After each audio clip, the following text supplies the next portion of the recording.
going on, you guys? Appreciate you for tuning in as always.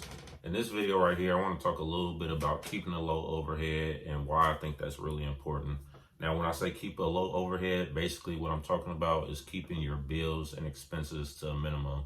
If you're coming home from prison, you can imagine why it's important to do that.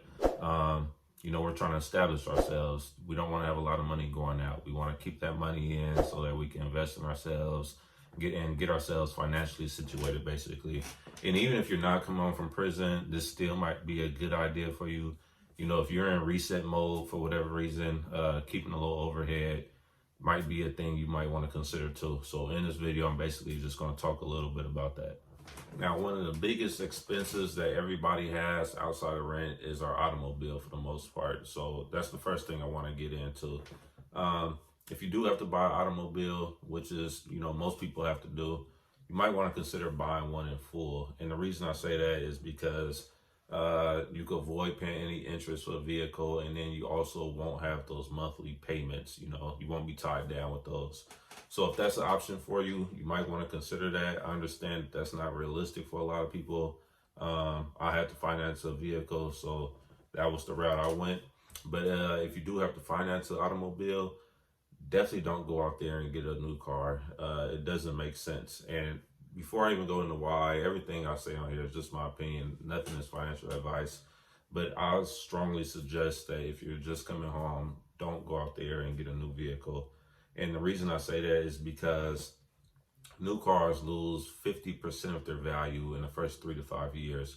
So just based on that alone, it doesn't make sense. You might as well wait 3 to 5 years and you get that same car for half off. So if you do have to finance a car, get something that's 3 to 5 years old. And of course, once you get to where you need to go, you go do whatever you want to do. I don't have any advice for you at that point. You can start watching a new YouTube channel also, because this channel is just about keeping your mind right when you first get home from prison. But if you do have to go out there and get finance a used car, I would say you should only be worried with 3 things. That's functionality, reliability, and how economical the car is. Now, I personally feel like anything in the Honda and Toyota family is pretty much the best, vehicle on the market, and that's Honda, Toyota, Lexus, Acura. So I would highly recommend sticking to those brands. But whatever you do, I would definitely go out there and get yourself a Consumer Reports buying guide. And they make these pretty much every year, I believe, and you can get it on Amazon. They do a really good job at reviewing cars, used cars.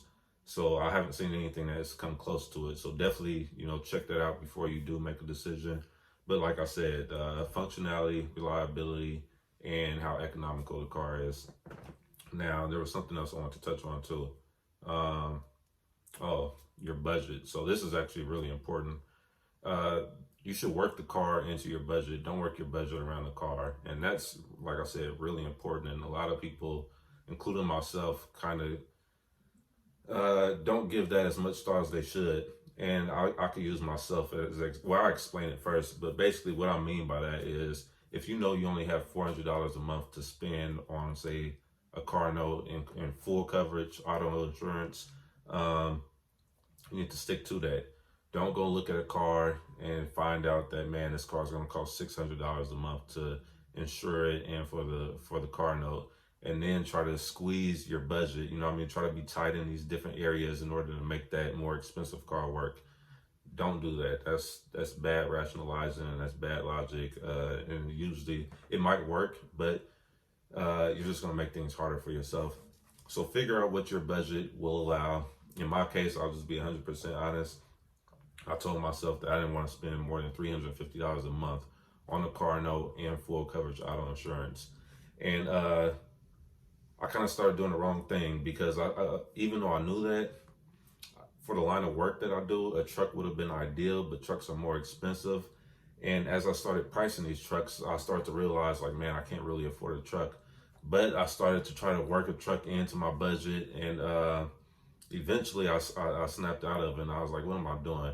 I asked myself a question. I said, can I do my job without a truck? It was an easy yes. So I left the trucks alone, and I found a car that worked into my budget, and it was a nice car, reliable car. So and it worked out for me. But in order to do that, you know, I mean, I had to be mindful of what my budget was. Had to make sure that I had enough for a down payment to keep my basically my what is it called, your monthly car notes, keep that in check. But you guys are going to want to do that. You know, don't go out there and spend more money than you have to or than you need to.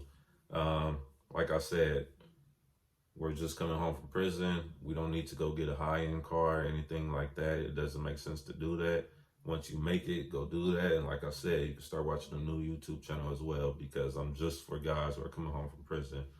But that's pretty much it when it came to automobiles. Next, I want to touch on was some of the other bills and expenses that we might have. So let's talk about entertainment. I think one great way to kind of keep your entertainment to a minimum is to spend a lot of time outdoors. If you could do that, go on walks, go on hikes, exercise, workout.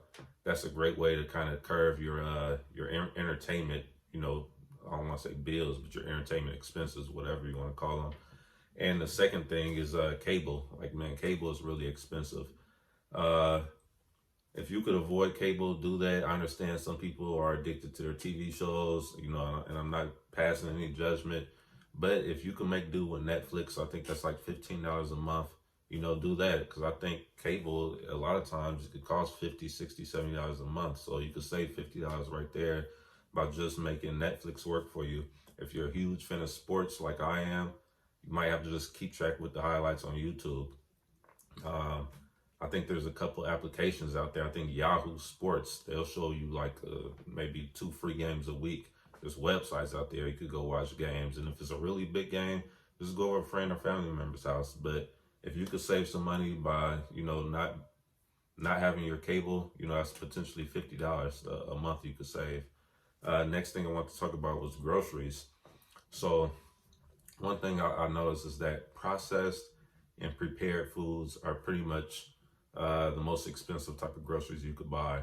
So if you could eat more fresh foods, and I mean fresh produce, fresh vegetables, things of that nature, not only will you save money, but you also be eating a lot healthier. So you know, these are just a few ways you guys could keep a low overhead. And if you do these things, like I said, with your automobile, your cell. Oh, I didn't even talk about the cell phone. Let's talk about the cell phone for a second. Um, you don't have the newest cell phone. You don't have to have an Apple iPhone 12. Will the Apple iPhone 11 or 10 work? Usually it will. You know, these features, they aren't that different. These phones, like when they come out with a new one, um, it's usually like the same phone. There might be a few things that's different. So ask yourself if you could do with an older model cell phone. Usually you can. If you could do that, that might save you like 20, 25, $30 a month. When it comes to your plan, can you get on a family plan? You know, do you have a friend, a family member who will let you join? That could save you a little bit of money a month. So just with your cell phone alone, by buying a slightly older model, getting on a family plan, that's potentially like $40, $50 a month you could save just doing that. And like I was saying before, if you could save money in all these little areas, say if you can save 50 with your groceries by being frugal, 50 on your cell phone, you know, by being frugal and getting on a family plan, 50 on entertainment, and say 100 with your car note. That's, if my math is good, that's about $350 a month you could save by just being frugal. So think about that. You know, at the end of the day, that's a lot of money. So, and actually, I did some number crunching just to kind of put things in perspective. So, say after we adopted this frugal lifestyle, you know, we're keeping our overhead to a minimum. Say we took the money that we saved by being frugal, just the money that we saved by being frugal. Say we took that money. In this case, I'll just say, I'll be conservative and say we took a $200 every month that we saved by cutting back on certain areas. Now, say we invested that money. Um, I'm a fan of cryptocurrencies, the Bitcoins of the world. So that would have been my investment vehicle of choice.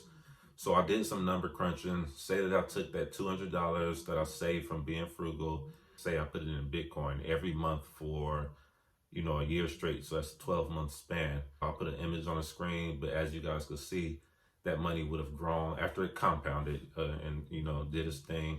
My account would be sitting at $9,000. So I just wanted to put that up there just to add some perspective. Now, granted, this was a really bullish year for Bitcoin. You know, not everything is going to have this great of a return, but you know, as you guys could see that you could cut back in certain areas and do more positive things and productive things with that money and see really good returns. Now, you don't have to invest it in stocks and cryptocurrencies. You know, I have no advice for that. I don't have any advice for anything. That's just my opinion. But the point is that you could do something productive with your money and actually see a return on it. So by cutting back and saving money on the BS and the things we don't really need, if we put that money towards something more productive in a more positive area, we could really, you know, turn our finances around. That's what we want to do in the beginning. So that's the video for the day. If you guys like it, give it a thumbs up, subscribe to the channel. Other than that, stay up and stay positive. Peace out.